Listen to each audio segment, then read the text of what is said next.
Now, let's make your own template using a FAIRe-ator and a FAIRe-sheet.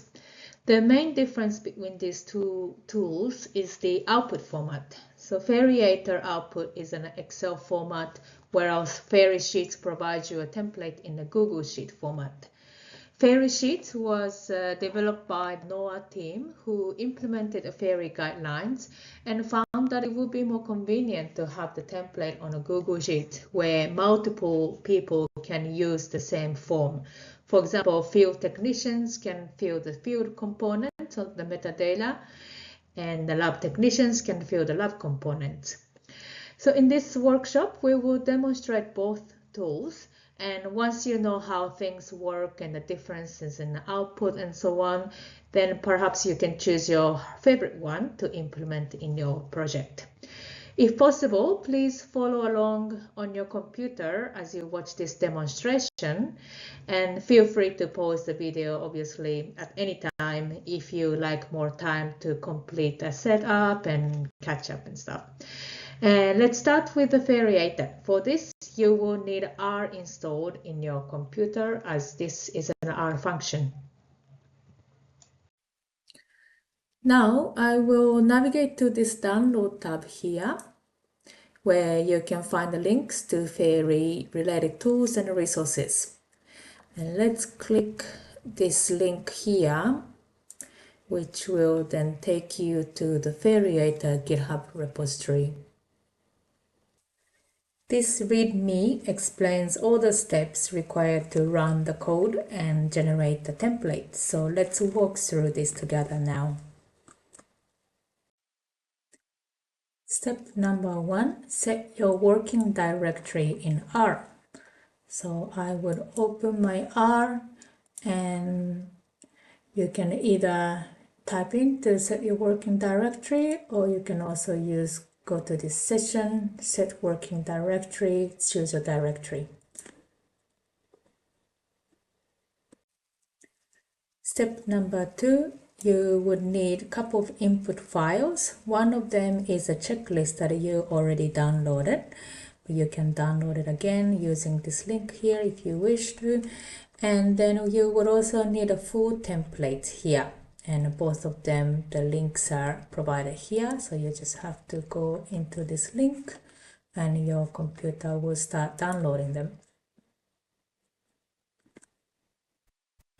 And then you would need to have all these two Excel files in the working directory you just set right now in R.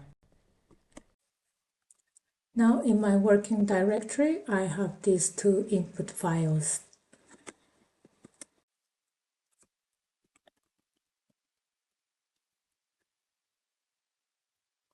I can also check that in R environment with the list files function. Step number 3, we are going to source this R function script and load it into your R environment. And this is just by simply copying this script here, going into your R environment, paste, and then run. Then now you have this FAIRe-ator script here. Let's go back to this website, and we're moving on to step number 4. Now you're going to run this function. You can put your custom terms here. However, let's just start with this example and making sure it will run smoothly in your computer. So I'm going to copy this script, going back to R and paste, and then run. And it will start installing some of the packages, and it should finish and generate the template. Once you run this function, and if it was successful, then you should see this new folder created in your working directory called template GBR 2022. If it didn't work, you might need to do some troubleshooting. It could be some sort of package version issues, If you need to look into what types of package we use in this packet, in this function, then you can go into the script, and these are the packages listed here. I now walk you through a little bit more into details about each of these arguments within this function. So firstly, this sample type. In this case, we specify that we have water samples and sediment samples. And then assay type, it's a metabarcoding approach. Then project ID is a GBR 2022. And this is why this folder name has this project ID GBR 2022. Assay name in this project, we use two assays, and they are called MyFish and Crust16S. If you go back to this README file, all the details of what each arguments are doing and what kind of values you can put are described here. So for example, sample type, you can select one or more from water, soil, sediment, air, and so on, as you can see here. And assay type is either targeted or metabarcoding at this moment.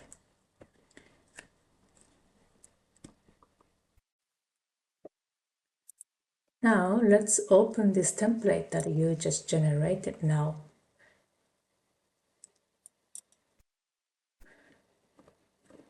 So here there are quite a few tabs. First one is a README. It explains what version of checklist you used, when it was generated, or the arguments that you put in the R function when you run it.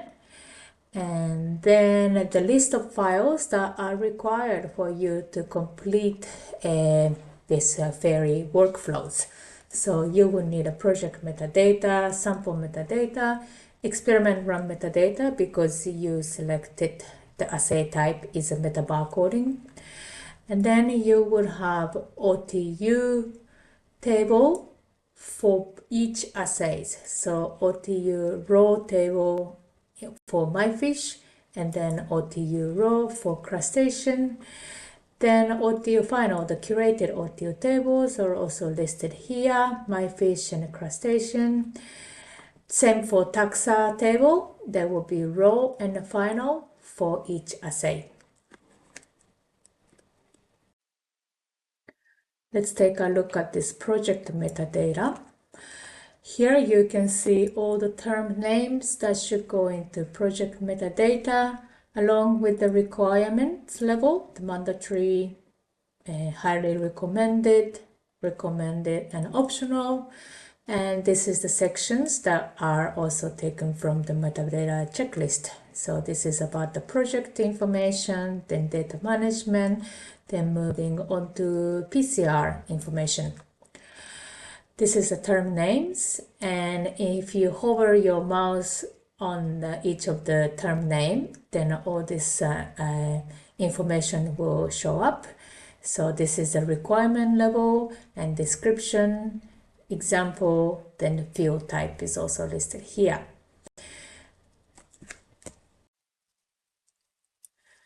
Next column is the project level column. So this is all the information that applies to whole project. And then there is assay 1, assay 2 column here, because there are two assays in this project, and then they are called MyFish and Crust16S in the R function when you run it. If you put 3 assays, then there will be assay 3, and in that way it will be all customized depending on what you entered when you run the function in R. This project level, some of the informations are pre-filled. So project ID was GBR 2022. You selected metabarcoding for the assay type, and checklist version was automatically pre-filled. We use the most recent one, which is version 1.0.2. Some of these cells have a drop-down option, like this one, for example, assay type. And that is because it is a controlled vocabulary field. The options are targeted, metabarcoding, or other. So then this drop-down option here will have these options, so you won't be doing any errors like typos or typing other irrelevant terms here. Another example of controlled vocabulary is, for example, target gene. We have a large list of this target gene.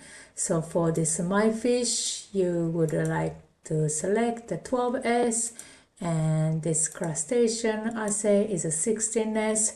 And in this way, you can select the correct target genes in the controlled way.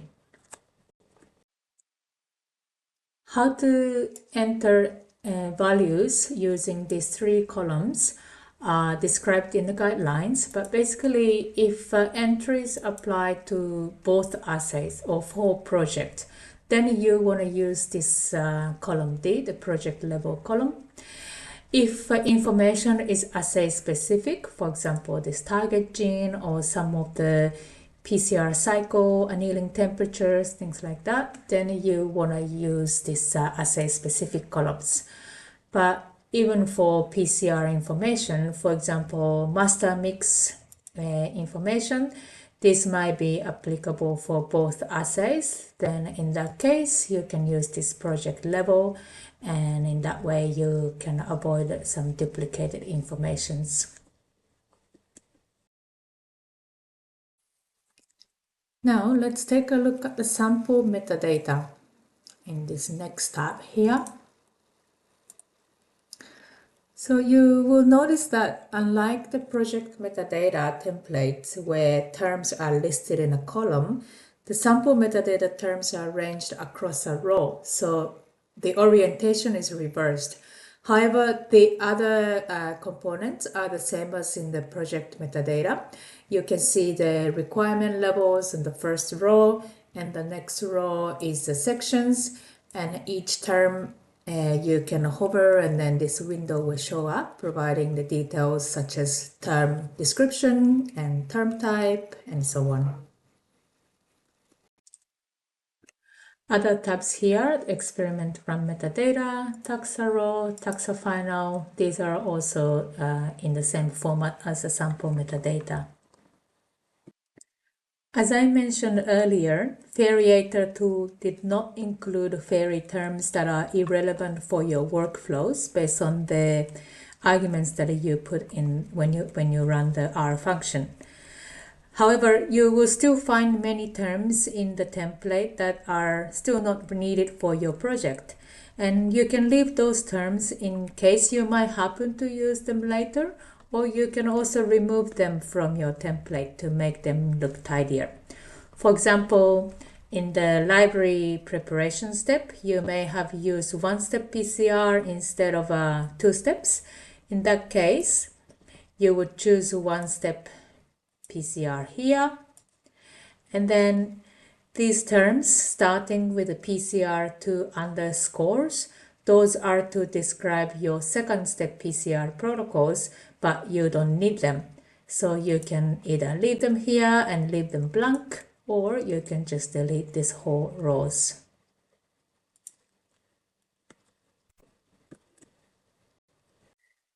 Now let's go back to this FAIRe-ator function and customize some of these entries.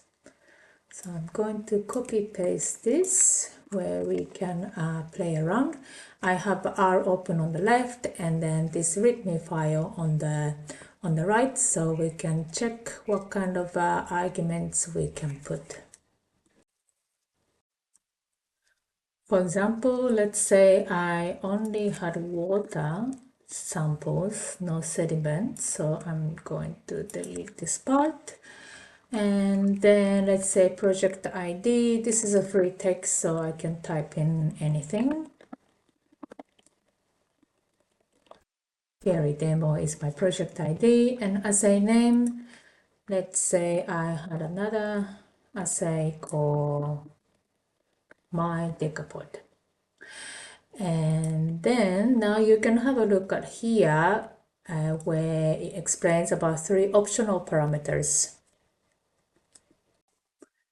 These are just optional parameters, which didn't have in the first example when we run the first code.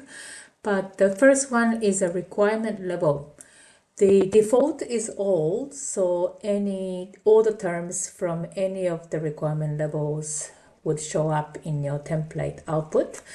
But you could also select either you might want only mandatory and highly recommended terms just to keep the template simple as an entry point, and then you could do that. It is not recommended because we would like you to enter as much information as possible in your metadata, including recommended and optional terms.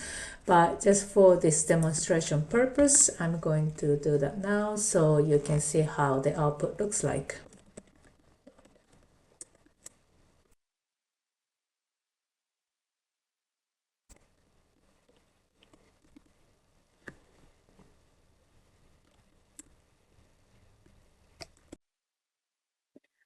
Next, optional parameters are project metadata user and sample metadata user.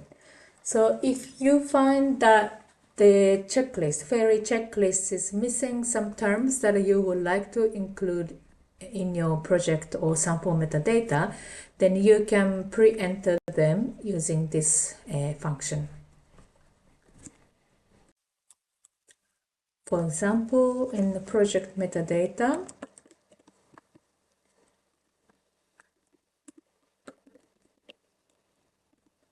I would like to enter the bioinformatician's name and ID.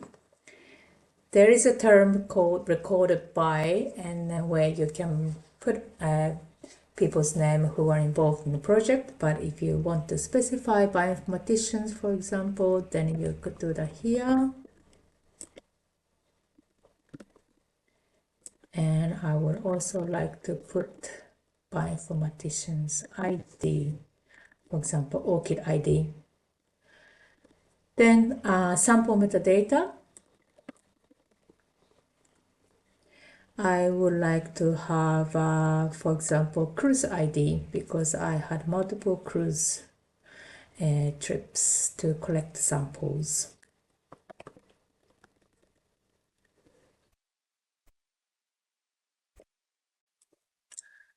Now I'm going to run this code.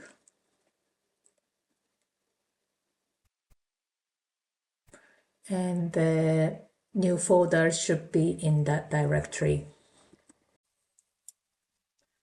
Here's my directory. So you can see this folder that we created together, template GVR 2022, but now there's a new folder here called template FAIRe demo. If I open this, then there is an Excel file, and then you can see very similar information like how you were seeing before in the original templates that we generated together. The difference is that we specified that we only want to have a mandatory and highly recommended terms. So here you see a lot less terms here, and only from mandatory and highly recommended. Same for the sample metadata and all the other tables as well. You can also see that there is an optional, all for optional, and then terms that we entered using that script. And this is a user-defined section. And here you can see bioinformatician name, bioinformatician ID. In the sample metadata at the end here, again, there is a cruise ID now that entered. Also, if I go back to this project metadata, I entered the third assay, MyDeca. So now there is an additional column, assay 3, and MyDeca is listed here. And if you go into sample metadata, this assay name column, there are 3 assays listed here, already pre-entered. That concludes the FAIRe-ator demonstration. Hopefully you now have a clearer understanding of the different data types and how to create a custom template for your project. There's also a tool called FAIRe Sheets that exports FAIRe templates to Google Sheets. The NOAA team developed it along with other FAIRe-related tools, and we will hear from them about those tools in a separate video. In the next video, I will show you how to populate the metadata you just created now.